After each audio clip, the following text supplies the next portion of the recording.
ባዶ መሬት ላይ በጉልበት ተንበርክከ ጉንጭን የሚያቃጥልን ባይወረደ ጨውጨው ያለ የመራፈን ያልክ ስትጮህ ጸሎት የሚጠቅም ቀጥሎ ፍናና በየአመቱ ተወልዳለች ይላል። ሐና ትጸልያለች፣ ፍናና ትወልዳለች፣ ታበሳጫታለች። ምንድነው ዝም ብሎ መጸለይ? አጉል መንፈሳዊ መሆን፣ ዝም ብሎ ማልቀስ። ለማግባት፣ ለመውለድ፣ ለመክበድ፣ ለመመረቅ የሆነ ነገር ለመሆን ክርስቲያን መሆን አይደለም። ልትሰጠኝ ለአንተ መልሼ እሰጥሃለሁ፣ ለዘላለም ያንተ ይሆናል። አንቺ ሴት አላት ስካርሽ እስከ መቼ ነው ካንቺ ጋር የሚቆየው? ምንድነው ስጋሪሽ? ትኒ ለቀቅስ ያረግሽ መተሽ ባይምሮሽ አጸልይ።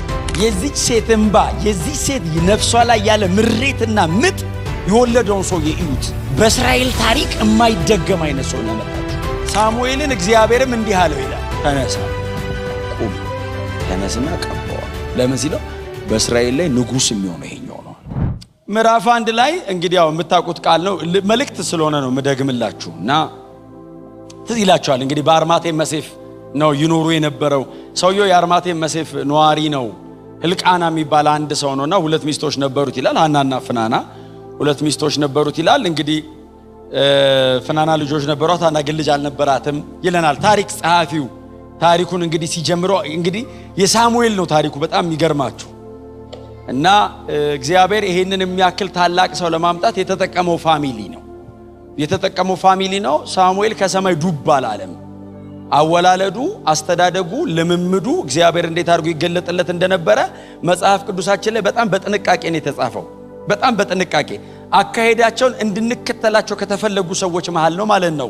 ባይዘው እንትኑ ከተጻፈ እንድንከተለው ተፈልጓል ማለት ነው። እንድንከተላቸው እማንችላቸው ሰዎች አይጻፉ። ለምሳሌ ኤልያስ የት ይወለድ፣ የማልጁን እሳት ማውረድ የት ጋር ይጀምር ማንም ሰው አያውቅም። እሳት አወረደ ብሎ ነው የሚያጨባብጠን። እንኳን አልነገረን እንዴ! እሳት አወራረድ ብናቅ ማንም አይኖርም። ሳናቅ ራሱ በእሳት ነው እንትናችን እሳት ይወረድ። ያልተጻፈው አይቻልም፣ አይደገምም። ይሄው እንግዲህ የእናቱ ታሪክ ሁሉ ገብቷል። ዋናው ኮሱ ነው የእናቱ ታሪክ።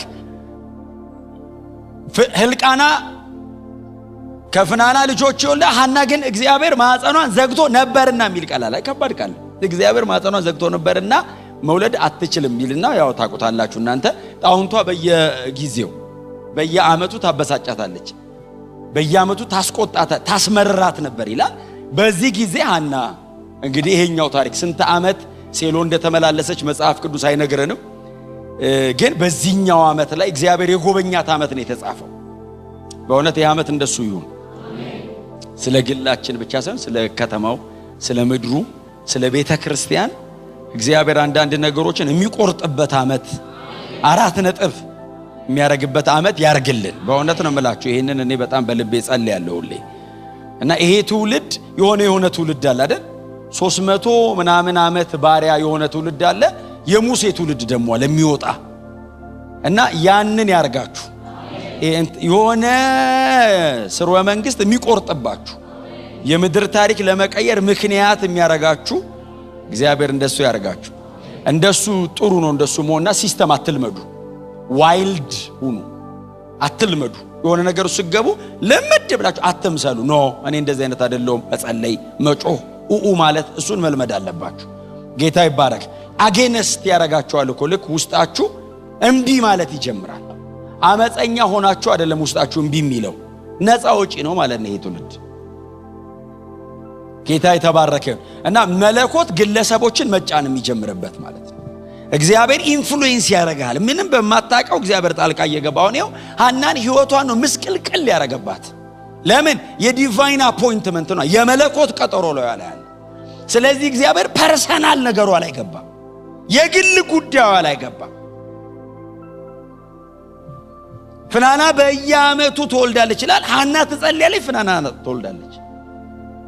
እና ቀጥሎስ ወልዳ ዝም ብላ እኮ አትመጣም፣ ታበሳጫታለች።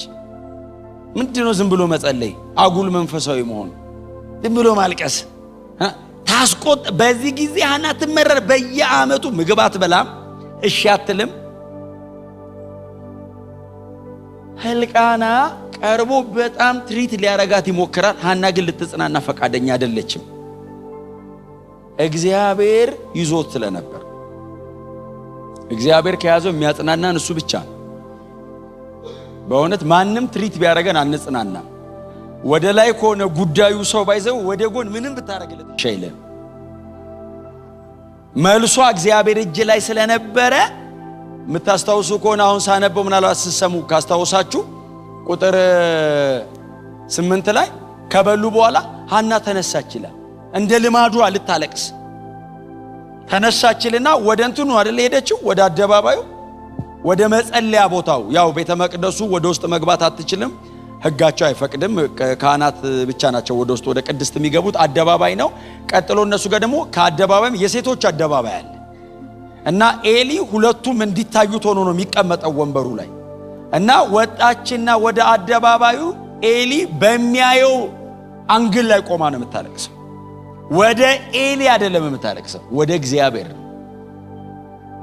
ሰምታችሁኛል? ወደ ሰው አይደለም የምትጮኸው። እዛ ውስጥ የቃል ኪዳን ታቦት አለ። እግዚአብሔር በዚያ ያድራል። ስለዚህ ጠጋ ብላ ነው የምትጮኸው። ኤሊ ግን እየሰማት ነው። ሊቀ ካህን ነበርና እያዳመጠ ነው። ሐና ቆማ ተመራ በእግዚአብሔር ፊት ትጮህ ነበር ይላል። ማይ ጉድነስ! አሁን ጸሎት አለ፣ መመረር ደግሞ ሌላ ሌቭል ነው አይደል? ሌላ ነው መመረር። ምርር ብሏት በእግዚአብሔር ፊት ትጮሃለች። በጣም ስትነኩ ለፎርማሊቲ አይደለም የምትጸልዩት። ስለዚህ ማንም ኖቲስ ሊያረጋችሁ ይችላል። ኖቲስም ሲያረጋችሁ ደግሞ በሌላ መንገድ ሊያረጋችሁ ይችላል። እና ሰው ይረዳኛል አይረዳኝም አይደለም የሐና ጉዳይ፣ ለእግዚአብሔር ነው። ከልቧ ነውና አፏ ይንቀሳቀሳል ይላል አይደል? እንባዋ ይወርዳል፣ ታለቅሳለች፣ አፏ ይንቀሳቀሳል፣ ድምጿ ግን አይሰማም። እና ጸሎቷን ኤሊ አልሰማውም፣ እግዚአብሔር ሰምቶታል። ስለዚህ ተጻፈ። ምን ያረጋል? ኤሊ ሰምቶት እግዚአብሔር ባይሰማው አንደኛ ሳሙኤል አይኖራትም።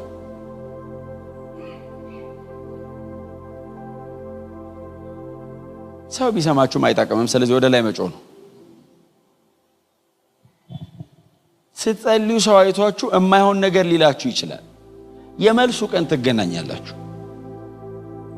የመልሱ ቀን ሳሙኤልን አቅፋው ትመጣለች። ክብር ለኢየሱስ ይሁን። ስትጸልዩ ገባው አልገባው ችግር የለውም፣ ብቻ ለመለኮቱ ይግባ እና የነፍሷን አውጥታ እያማጠች ስትጮህ ኤሊ አያትና አንቺ ሴት አላት፣ ስካርሽ እስከ መቼ ነው ካንቺ ጋር የሚቆየው? ይሄ ምን ያሳየናል? የሚሰክሩ ነበሩ ማለት ነው። ሊትራሊ የሚሰክሩ የኤሊ ልጆች ኃጢአት ይሰሩ ስለነበረ በዛ አይነት ልምምድ ውስጥ ያሉ አሉና ምንድነው ስካርሽ ትሪ ለቀቅስ ያረግሽ መተሽ ባይምሮሽ አትጸልይ? ከነስካርሽ መተሽ አሁን አፍሽ ይነቃነቃል፣ ታለቅሻለሽ፣ ክብርሽን ጥለሻል። ሳትበላ ሐዘን ላይ ስለቆየ ፊቷ ላይ ያለ ሐዘኗ ምንድነው እንደዚህ መሆን? በሂጂ ሲላት ሐና እንደዚህ ያለችው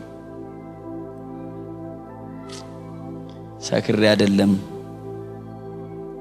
አለችው። ሰክሬ አይደለም፣ እኔ ባሪያ ልቡ ያዘነባት ሴት ነኝ፣ ከእግዚአብሔር ጋር ጉዳይ አለኝ።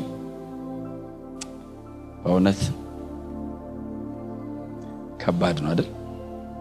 ለኤሊ መለሰችለት መልስ እሷ አይኑ ስለተያዘን ያልገባው እንጂ ሰክሬ አይደለም አንተ እንደምታስበኝ ጌታዬ ሆይ ነው ያለችው። መንፈሳዊ ስልጣን ስለሆነ ማክበር ግዴታዋ ነው። ስፒሪቹዋል ኦቶሪቲ ነው እግዚአብሔርን ያስቀመጠው፣ ማክበር አለባት፣ ግዴታ ነው። ኤሊ ሊቀ ካህን ነው በዛ ጊዜ። ስለዚህ ባይገባውም ታከብረዋለች። አልገባውም እና ጌታዬ ሆይ ሰክሬ አይደለም ከእግዚአብሔር ጋር ጉዳይ አለኝ፣ ነፍሷ የተመረረባት ሴት ነኝ አለችና ጸሎቷን አበዛች የሚል ቃል አለ። በጣም በትህትና ተገባቸው ጸሎት አብዛ በሉት። ጸሎት ማብዛት፣ ጸሎቷን አበዛች እና ዝርክርክ ብላለች። አሰባዋል ክብሯን አትጠብቅ። እግዚአብሔር ይቀበለኝ ነው እሷ እንደዚህ ሞኝ ይቀበለኝ።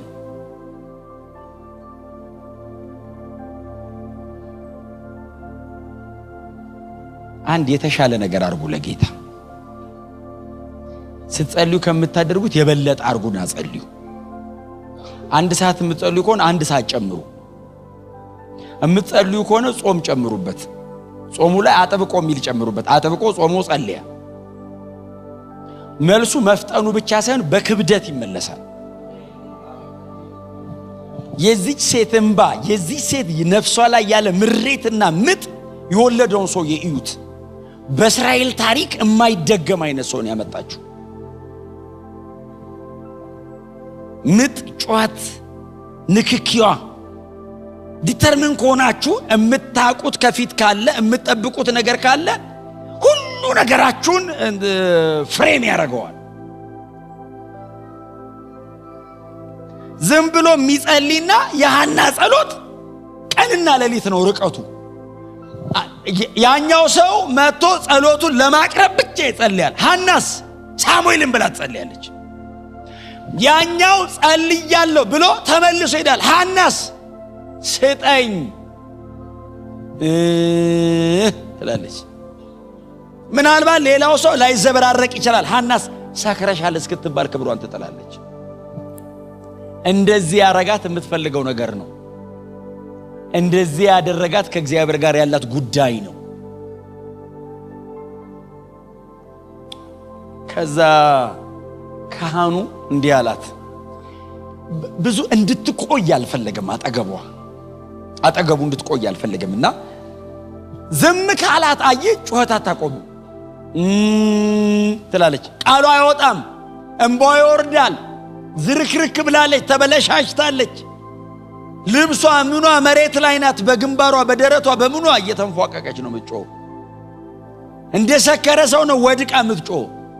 ስለዚህ ኤሊ ብዙ እንዳትቆይ አምላክሽ እግዚአብሔር የእስራኤል አምላክ ነው ያላት። እንደው ኔሽን እስራኤል ማለት እዚህ ቤተ መቅደስ ውስጥ ያለው አላት።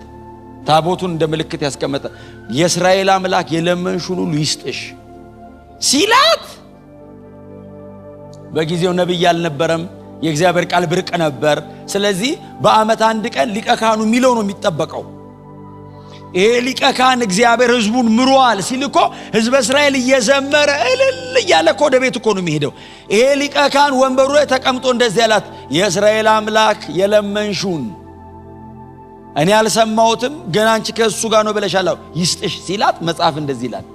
ተነሳች የሚል ቃል አለ። ቆማ አይደለም መጸለዩ ማለት ነው። እየተንፏቀቀች ነው ማለት ነው። አየ ተነሳች ይልና ፊቷን ታጠበች ይላል፣ ተስተካከለች ይላል። ከዛች ቀን ወዲህ ፊቷ ላይ ሐዘን አልታየ።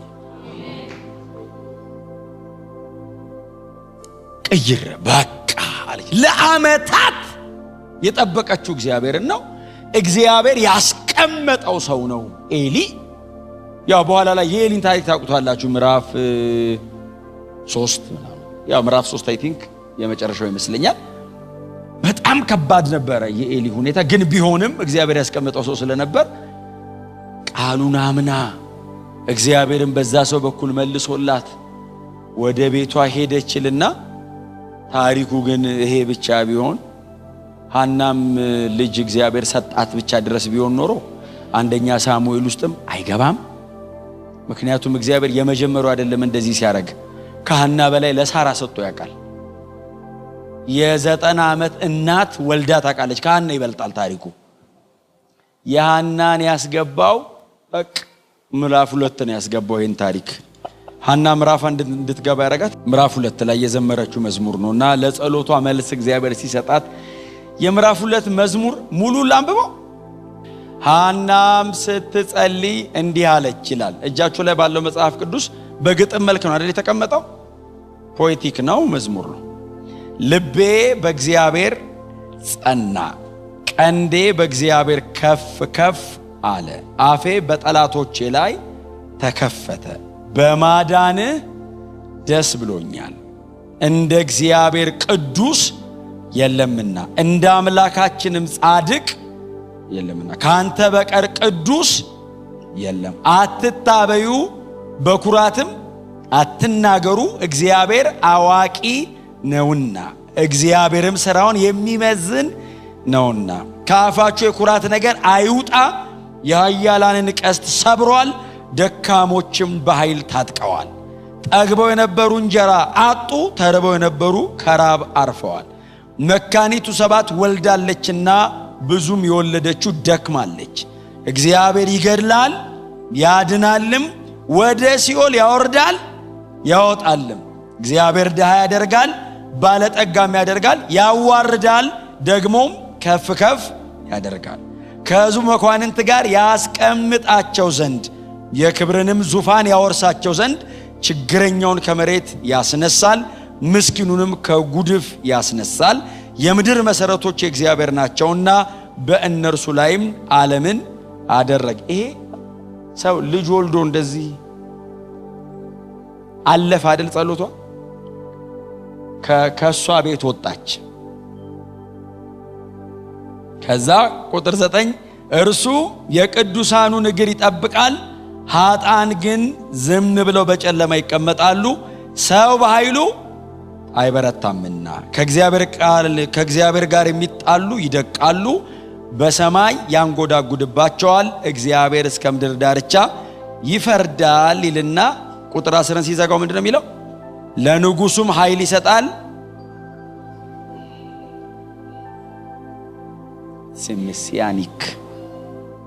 ሜሲያኒክ ሐና አንድ ሳሙኤል በሚባል ልጅ የእግዚአብሔር ዘላለማዊ የማዳን እቅድና እግዚአብሔር ምን አይነት ሶቨሪን ጋድ እንደሆነ አንደርስታንድ አደረገች። መዝሙሯን ካያችሁት ልጅ ሰጠኝ አይደለም ሉዓላዊ ነው አለች።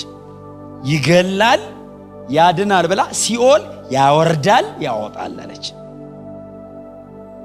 ይዝጋድ እግዚአብሔር ለሐና የሰጣት ሌሰን በየዓመቱ ልጅ ይሰጥሻለሁ የሚል አይደለም። እኔ ሉዓላዊ ነኝ አላትና ስትዘጋው የሐና መዝሙር ይሄ መዝሙርና ሉቃስ ወንጌል ምዕራፍ 1 ላይ ቁጥር 56 አካባቢ ያለው የማርያም መዝሙር አንድ አይነት ነው። ባይዘው አንድ አይነት ነው። አሁን ጊዜውም ስለ አላነበም አንድ አይነት የሚጠቀሙት ቃል ይገላል ያድናል ቅዱስ ነው መሲሁን የሚነኩት ኢቭን አንግል አንድ አይነት አንግል ነው የሚነኩት።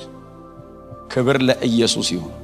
ስለዚህ ሳሙኤል በሚቀጥለው ዘመን ላይ ለሚመጣው በእስራኤል መካከል ንጉሷም መስፍኗም ካህኗም ለሚሆነው ለኢየሱስ ክርስቶስ ጥላ መሆኑን ሐና ዘመረችው። ንጉስህን ብቻ አይደለም ያለችው። ንጉስ የሚለው ሮያል ነው አይደል? የዳዊት ነው። መሲሁ የሚለው ቀጥታ ክራይስት ነው። the anointed one ነው። መሲሁ የሚለው የሙሴ አይነት የዳዊት አይነት እያስነሳ ከግብጽና ከፍልስጤም ነፃ ታወጣናል ሳይሆን ኢየሱስ ክርስቶስ መጥቶ መስቀል ላይ ከሞተ በኋላ እንደቆምነው እንደኛ ስላልሆነ አንግሏ እምንትለውን ነገር እኛ በመንረዳው ልክ ላይሆን ይችላል የሚገባት ገብቷታል። ግን ባለፈው እሑድ ነው የሆነ ቀን ተናግሬያለሁ አንደ ጴጥሮስን ስናገር ስለዚህ ጉዳይ ትንቢት የተናገሩ ነቢያት አይደለም ይለው የብሉይ ኪዳን ጸሐፍት እኮ ነው።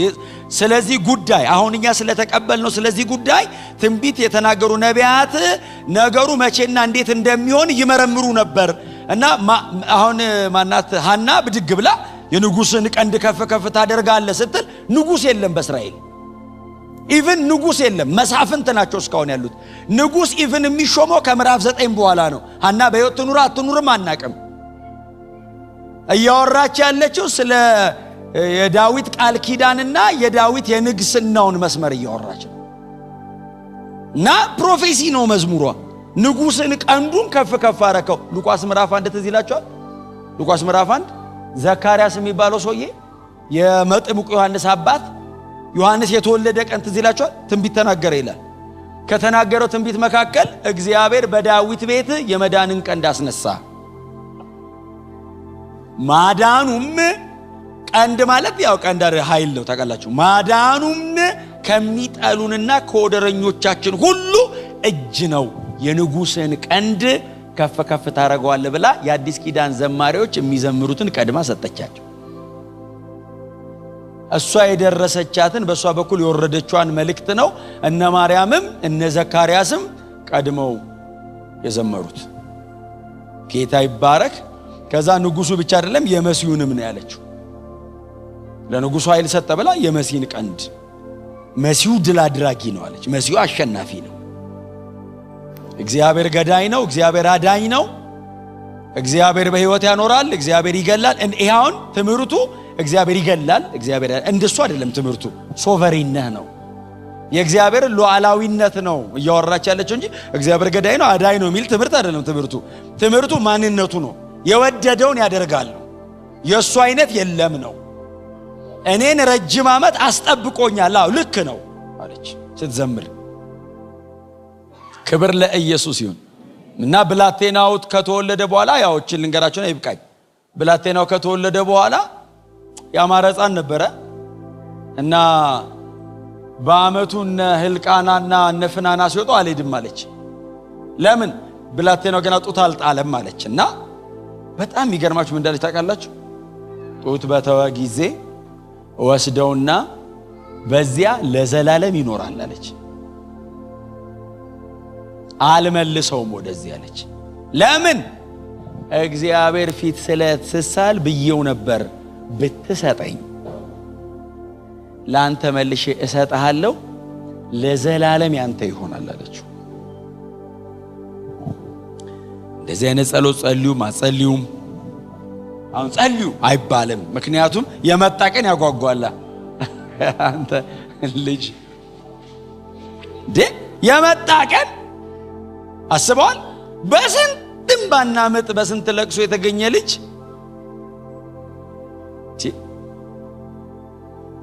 ሲያገባ ታለቅሶ የለ እንዴ ወላጆች? ምን ነው ዝም አላችሁ? ያው እዚያው እናት ያለችው ይዘሩ ታፈራው ቴስታ ገባስ ታለቅስ ትዝ ይለኛል እንዴ። ለዘላለም መስጠት ምን ማለት ነው? እየተመላለሰች የምትጠይቅ ልጅ ከቤት ስትወጣ ካስለቀሰች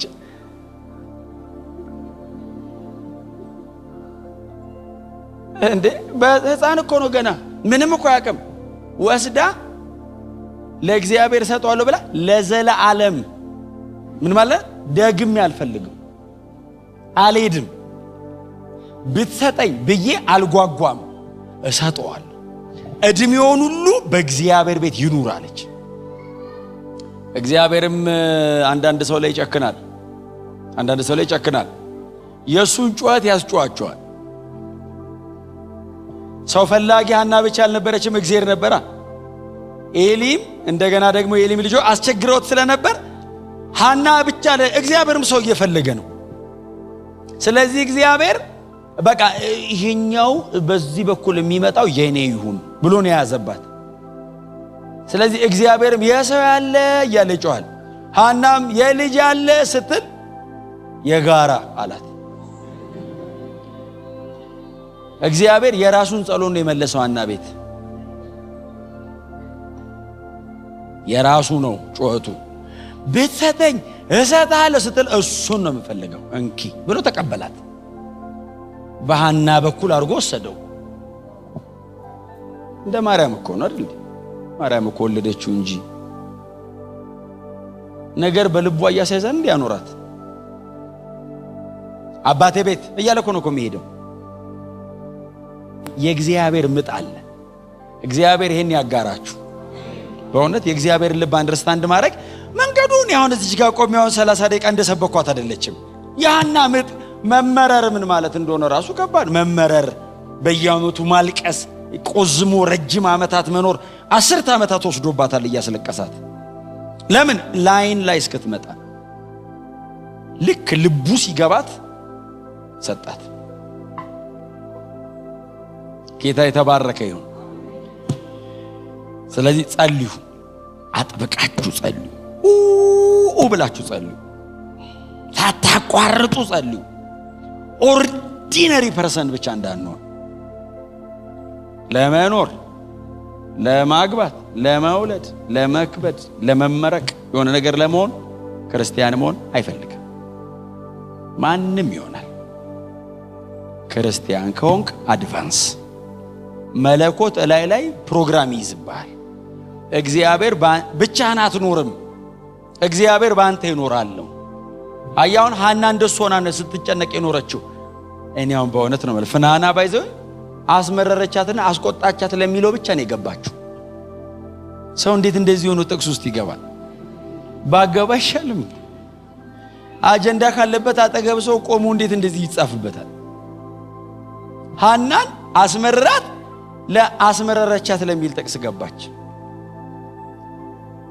ብዙ ነው አንድም ግን ሐናስ ምጧ መመረሯ ማልቀሷ ጸሎቷ መዝሙሯ ልጇ አዲስ ኪዳን ላይ እኮ እልም ብሎ የገባ ታሪክ እኮ ሐና በወለደችው ልጅ እኮ ነው የተጀመረው ኢየሱስ የሚመጣበትን የዳዊት ስርና መሰረት የሚባለውን እኮ ጀማሪ እኮ ሳሙኤል ነው የቀባው እኮ ሳሙኤል ነው ልጅ እግዚአብሔር የሚያመጣውን መሲያዊ ነገር እኮ ይፋዊ በሆነ መንገድ የመረቀው እኮ ሳሙኤል ነው ናብር ከሰባቱ ወንድሞቹ ማለት ሳሙኤል አይደል የቀባው አይደል ከሰባቱ ማለት ዳዊትን አይደል ልክ ብላቴ ነው እየሮጠ መጣ ይላል እኔ መቼስ እግዚአብሔር አፖይንት ሲያደርግ ከባድ ልጁ እየሮጠ ሳሙኤል የመሲህነቱ ምሳሌ ነው ያኛው የንግስናው ምሳሌ ነው እና እየሮጠ መጣ ሁለቱም ባይዘወይ መሲሁን ወክለው ነው የኖሩት በእስራኤል በህዝቡ መሃል ማለት እና እግዚአብሔር የራሳቸው ነጥቆ የሱን ያኖራቸው ሳሙኤል መቼ ራሱን ኖረ ምንም እኮ የራሱን እኮ አልኖረም የእግዚአብሔርን ኖሮ የሞተው እና ልጁ እየሮጠ ሲመጣ አየልና መልካም ነበር ይላል 16 አመቱ ነው ዳዊት 16 አመቱ መሰለኝ ሲቀባው የመጀመሪያ ሁለተኛ የተቀባው ከዛ ኬብሮን ይደግሙታል እስራኤል መሪዎች ሳሙኤል ከሞተ በኋላ ግን መጀመሪያ 16 አስበዋል 16 አመት ልጅ ዮሴፍ ቲኔጀር እየሮጠ ሲመጣ እነ ኤልያብና ነበሩ አሳልፈው ልክ ዳዊት ሲመጣ ሳሙኤልን እግዚአብሔርም እንዲህ አለው ይላል ተነሳ አለው ይላል ቁም ተነስና ቀባው ለምን ሲለው በእስራኤል ላይ ንጉስ የሚሆነው ይሄኛው ነው ሳሙኤል ለእስራኤል ንጉስ ከእግዚአብሔር ልብ ቀባ የአዲስ ኪዳኑ ዋናው ትልቁ ዘላለማዊ መሲህ የሚቀመጠው ይሄ ልጅ የ16 አመት ልጅ ሆኖ የተቀባው ልጅ በሱ ስም በሚሄደው ዙፋን ላይ እንደሆነ አያቀም ሳሙኤል ተነሳለው እግዚአብሔር ላይን ያቃላ ከመጀመሪያ መጨረሻው አይደል የሚናገር ኢየሱስ በዚህ ዙፋን ላይ እንደሚቀመጥ የ16 አመት ልጅ ሳሙኤል ያል እግዚአብሔርስ መሲህ ያል ከጀርባው ከጉልበቱ የሚወጣው ይላል ስለዚህ ስትጸልዩ እንደዚህ አይነት ስራ ነው ህይወታችሁ ላይ የሚሰራው መጸለይ የጸለያችሁ ቀን አይጠቅምም ጸሎት ሁሉ ይናገራሉ ጸሎት የተጸለየ ቀን አይጠቅምም የጸሎት ከባድ ነው እንዴ ጸሎት ተንበርክከ ምንም አሁን ባዶ መሬት ላይ በጉልበት ተንበርክከ ጉንጭን የሚያቃጥልን ባይወረደ ጨውጨው ያለ የመራፍን ያልክ ስትጮህ ጸሎት የሚጠቅም ቀጥሎ ነው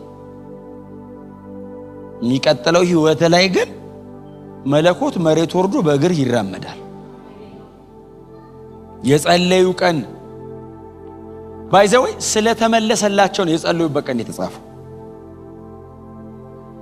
ጸሎት እኮ አንተ ዞሮ አዩት እንደዚህ የመለሰላቸው ምን ብለው ጸልየው ነው ብለው ጻፉት የጸለዩ ቀን እኮ አልነበሩም ጸሎቱ የተጻፈው እኮ መልስ እጃቸው ላይ መጥቶ ስለዚህ እንደዚህ አይነት ነገር ላይ ያው እንደ ቤተ ክርስቲያን ያው ግዴታ አቋማችን ነው ማንደራደርበት ጉዳይ ትምህርትና ጸሎት ከዛ እናንተ ደግሞ ማትደራደሩበት ጉዳይ ህይወታችሁ የጸለየና በእግዚአብሔር ቃል ላይ ጠንካራ አቋም ያለው ሰው ኑሮ ምንም ጥያቄ የለው ምን አይነት እንደሚሆን ከዚህ ውጭ አትወጡ እንደ ቤተ ክርስቲያን ግን ፕሬየርና የእግዚአብሔር ቃል እውነት ምንም ለእንተንም የምናቀርበው አይደለም ለዛ ነው አሁን በሳምንት 3 ቀን እዚህ ጸሎቱ ማለት ማክሰኞ ሐሙስ ቅዳሜ አለ እዚህ ጸልይ ጌታ የተባረከ ስለዚህ ጸልዩ በግላችሁ ጸልዩ ደጋግሜ ነው የምናገረው በግላችሁ በሳምንት አንድ ቀን ምጾሙበት ቀን ይኑራችሁ በሳምንት አንድ ቀን ራሳችሁን በዚህ አይነት ነገር የምታስሩበት ማለት ነው አንዱ በጣም መልመድ ካለብን ጉዳይ መካከል አንዱ መጸለይ መልመድ ነው ራስን ማስለመድ ህይወታችሁ ላይ ጸሎት ልማድ መሆን አለበት የሆነ ነገር ልማድ አይሆንባችሁም የሆነ ነገር ማድረግ ጧት ብድግ ስትሉ ራሳችሁን የሆነ ቦታ ታገኙትም የሆነ ነገር ስታረጉ ከመድገም ብዛት ማለት ጸሎት እንደሱ መሆን አለበት ህይወታችን እንደ ዲፎልት ማለት ራስን ተንበርክከ ማግኘት አለበት ለመጸለይ ስታስብ ራስን ማግኘት አለበት መጸለይ አለብኝ ብለ እግርን ብድግ ስታረግ ወደ መጸለይ ማለት ክብር ለኢየሱስ ይሁን እዚህ ቅዱስ መጽሐፍ ላይ እግዚአብሔር በህይወታቸው የማይዘነጋ ነገር የሰራባቸው ሳሙኤል ማለት የዛሬ 3100 ዓመት የኖረ ሰው ነው ከ3100 ዓመት በኋላ ነው ዛሬ እንግዲህ እዚህ ምን ሰብከው የእነዚህን ሰዎች ታሪክ ስታነቡ ተአምሩን መርጣችሁ አታንብቡ ተአምሩን አታንብቡት ምንም ችግር የለውም የጸለዩትን አንብቡት ተአምሩን የሰራው ከኋላ ነው ይሄኛው ህይወት ነው ውጤት ያመጣው ውጤቱን ብታነቡት እኮ የመጣበትን መንገድ ካላነበባችሁ ድካም ነው እምላችሁ በቃ ምራቅ ይዋጥኩ እንዲ ነበር መኖር ምን ይሰራል ብል መኖሪያውን ነው እንጂ ማግኘት ክብር ለኢየሱስ ይሁን ስለዚህ ሰውየው ይጸልያል ህግ ያቃል አኗኗሩን ይዩት እናቱ ለእግዚአብሔር ብቻ አይደለም የሰጠችው አውርሳም ነው የሰጠችው ጸሎትም ማጋብታ ነው ለእግዚአብሔር የሰጠችው ልጁ ስለዚህ ልጁ የጸሎት ሰው ሳሙኤል ብቻ አይደለም ሙሴ እናንተው ሙሴ እንዴት ሊያቅ ይችላል በምንም ሊያቅ የሚችልበት ሩም የለም የሙሴ የእስራኤልን ታሪክ የማወቅ መንገዱ እናቱ እንደሆነች ታውቃላችሁ አሁን እናቱ ነገረችው የሚል ጥቅስ የለም የትም ገብቶ ስለአባቶቿና ስለአባቶቿ አምላክ ሙሴ ያውቅ እናቱ ግን ስታሳድገው እሷ አይደለች ያሳደገችው ፈርዖን ቤት እኮ እናቱ ናት ያሳደገችው ሙሴ ስታሳድገው እየነገረች ነው የምታሳድገው አንተ ግብፃዊ አይደለም ፈርዖን ያለችው የፈርዖን ልጅ ውሃላ ያግኝታ ነው አንተ ዕብራዊ ነህ አንተ አብርሃም የሚባል አባት አለ ይስሐቅና ያዕቆብ የሚባሉ አባቶች አሉ አንተ የ12ቱ የእስራኤል ነገዶች ውስጥ ነህ ከሌዋውያን ወገን ነህ አንተ ግብፃዊ አይደለም ብላ ሞልታ አሳድገዋለች ልጁ ሲያድግ ይላል ወገኖቹ ሊያድን ወጣ ሚል ቃል አለ አንተ ከመሃል ወገኖቼ ትላለ እንዴ ሲነገሩ አድጎ እኮ የእናቱ ዲቮሽን ሲሪየስ ክብር ለኢየሱስ ይሁን ሳሙኤልም የሐና ውጤት ነው የሰማኑን ያቆየልን ወዳችኋለሁ